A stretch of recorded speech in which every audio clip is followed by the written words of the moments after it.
What's up, everybody? We're gonna talk about a few things. Actually, I have subjects. The last few ones I've been just uproariously turned up and have nothing to talk about. A little bit more sober now. We'll remedy that soon enough. Here. Yeah, I left it all in the other room. Oh well. Who cares? And we were gonna talk about, well, 40K sort of. At the end, however, we're not going to talk about that. First, we'll talk about D&D, and then we'll talk about those sweet models. And then, I should have said orcs, sort of, not 40K, sort of. Let's get into it, man! What is the DM stuff that we're talking about? Where is the paint thing? Oh, it's over here. I'm moving part of the set. Don't worry about it. And the paint rag thing. So the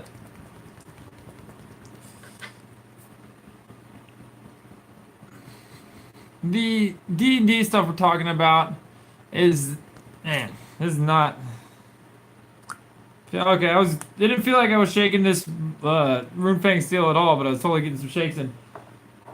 The leader, as being the leader of the group, it's your duty to kind of head up the temperature of the scenario, and in many ways, but I think it's kind of necessary, even if your group's not like a heavy RP kind of group, that you kind of RP a little bit all of the characters.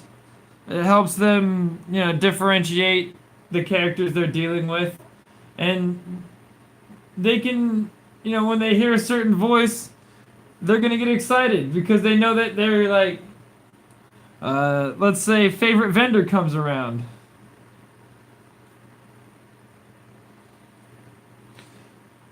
My party met a goblin vendor that will sell them random, super low tier, mundane, just bullshit items at certain intervals, being a certain point, enough time to fill up what they are missing in terms of mundane magical items.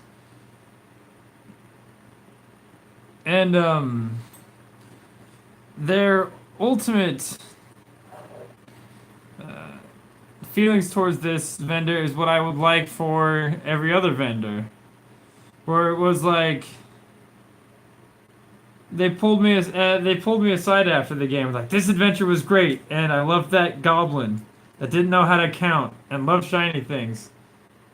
But the one guy, my one adventurer bought a quote-unquote platinum sword that was a silvered blade from him for 400 ball bearings. The goblin thought he got a good deal because the goblin just trying to get like shiny turtle shells and shit out of people.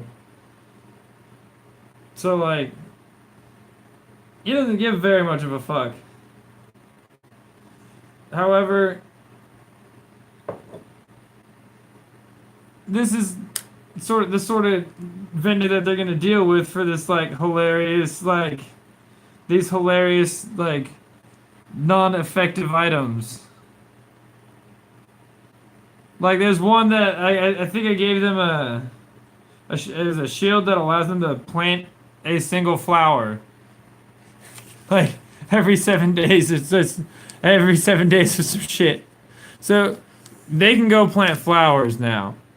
It's mostly that they gotta interact with this really goofy ass, hilarious vendor who they're so eager to go back to now. And he can be a very important and potent player in my player's game experience. As one of the first things they were concerned about when Demigorgon broke through the realms, as that did happen in the campaign, mostly to fuck with the players, and because I rolled a random encounter chart that I just made for that adventure, That was the first one where I was running it, and I was like, if it backs 100s up with 100s, they get fucked with by a god. 100, just 100 by itself, the god just like fucks with them in their dreams. The 100 by 100 part sealed them to have Demigorgon break through onto their plane. However, this is not a combat encounter with the god. The god just sort of shows up, talks shit, and leaves. Like, yeah, fuck you. Yeah, suck it. You ain't shit. Demigorgon, bitch. Bye. And gods in this setting are like the Dread Pirate Roberts in my campaign. So, like, this Demigorgon is just the latest iteration of a Demigorgon. A Demigorgon, I guess, is what we could call it accurately. That meaning that, this isn't the only Demigorgon. This isn't the only time and deity version of this deity that has existed. It is like a All Might sort of thing that's happening where it's like the power that's going down. So like it's transferring between people and growing, I guess, with each hero that grows with it. So it's like maybe the first Demigorgon wasn't that heater. But like now it's like the Demigorgon is like this fucking title and like, the power that is absorbed by most of the people who take upon the title of Demigorgon is just a drop in the bucket that it requires to advance the Demigorgon, as it were. So, that's just that's just kind of what I've been thinking about. Just some good stuff.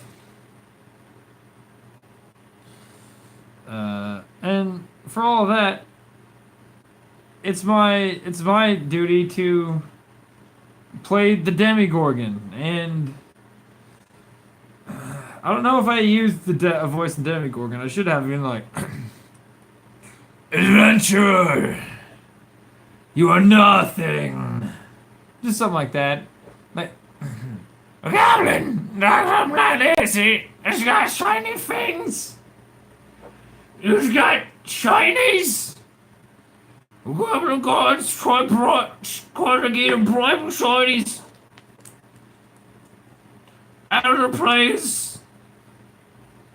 And it'll, even if the group itself doesn't RP, it'll help them be immersed. And, maybe people that don't RP later down the road will RP, as there's a player in my group who didn't RP in our last session, but now he's having entire conversations in character with the other characters in the party. And I greatly enjoy it. I need to work on a DM on not stepping on it, but like I'm very much ADHD, and whenever I think of something, I'm very much like, oh, hey, guys, hold, yeah, and I need to chill.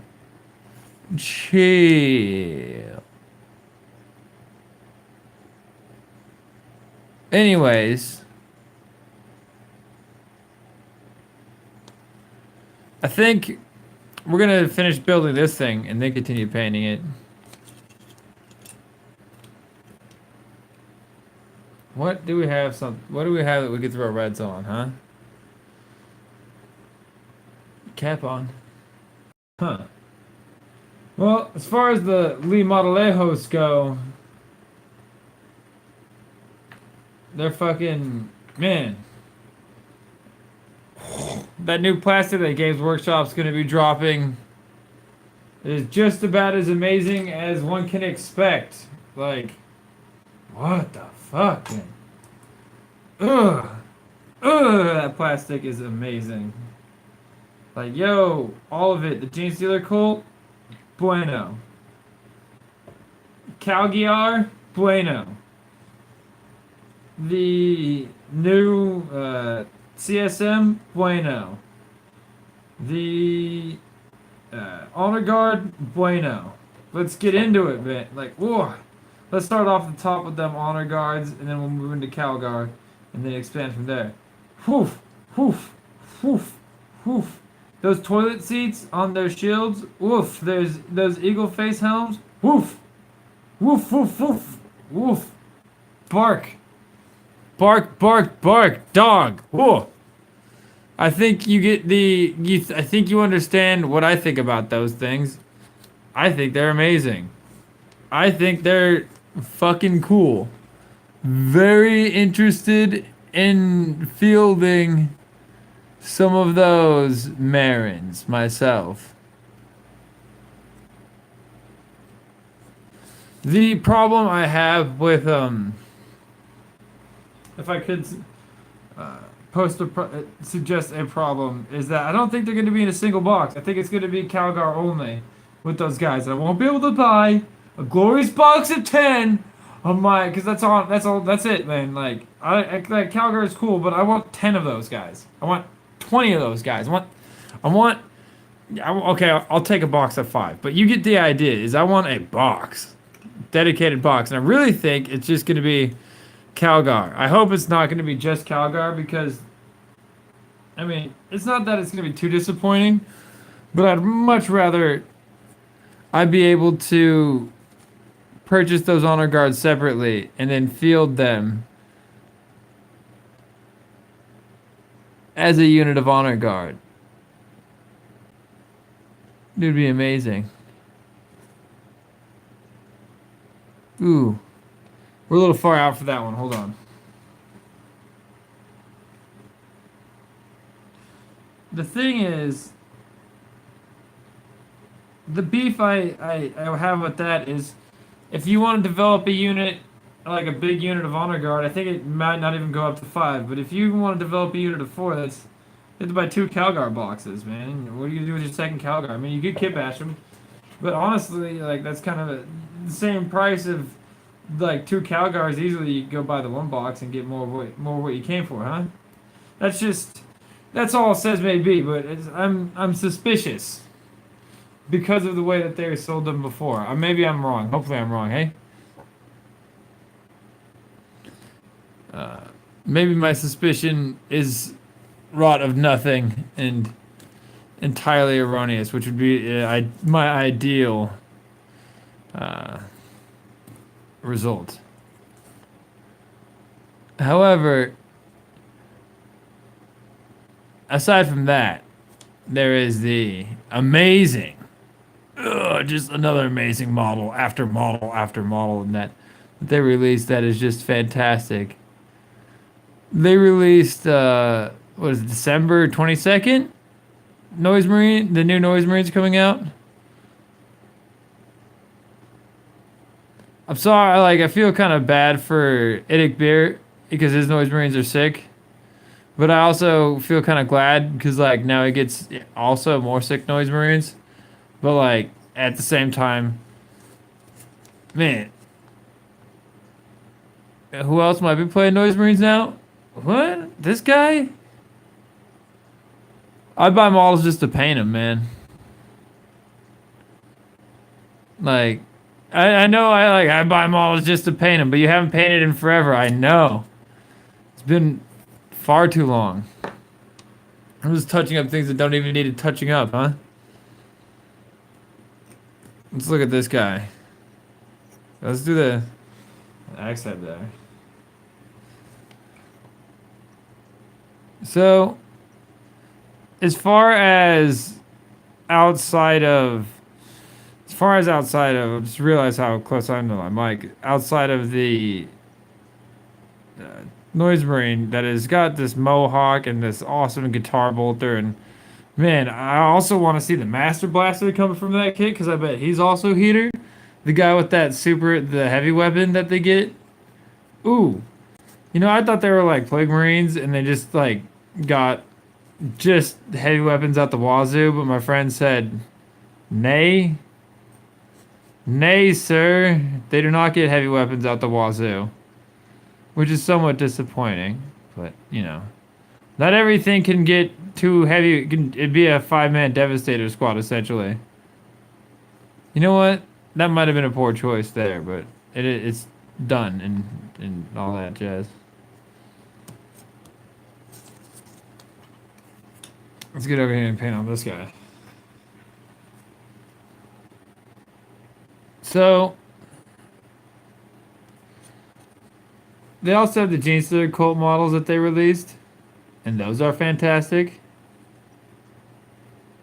The just the man, the bikes look great. The ATVs look great. That guy that's overlooking uh, the the Warhammer Citadel. Man, that's cool. Like I'm a fan of this whole thing that they're doing with that Gene Stealer guy, where they're representing real life in game. In game. As far as those models go, that's probably the most likely to be my next army. Is I'm probably gonna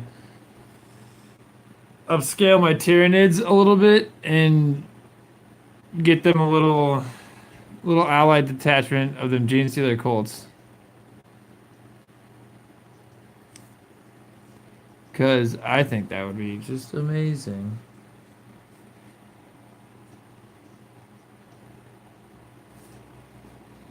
So, yeah. I think we've said all the things I have to say. This, man, this is a great time to be in the hobby. The Ultramarines are getting my friend who played Ultra Smurfs geeked again. And that's great. I'm excited to get another army that I'm gonna paint in any time near at all in the near future. Yeah, yeah. In the near, it's gonna be painted soon. Soon. I forgot that around. I'm gonna be kit bashing this into a truck or something. Soon. Actually, if I keep on painting, sooner rather than later, hey? But we'll be getting back to you with a assembly tomorrow or a fastest kit in the galaxy. The only reason this isn't a fastest kit in the galaxy is I don't have my battle tape. I couldn't find it today. I was getting ready to do fastest kit in the galaxy. I'm walking around my house like, where the heck are the battle tapes? So that's important. Cause I can't do fastest kit in the galaxy without battle tapes. It's actually impossible. We might do a bruh. We'll check out bruh probably. I like the idea of doing a bruh with the new knobs. And then we might do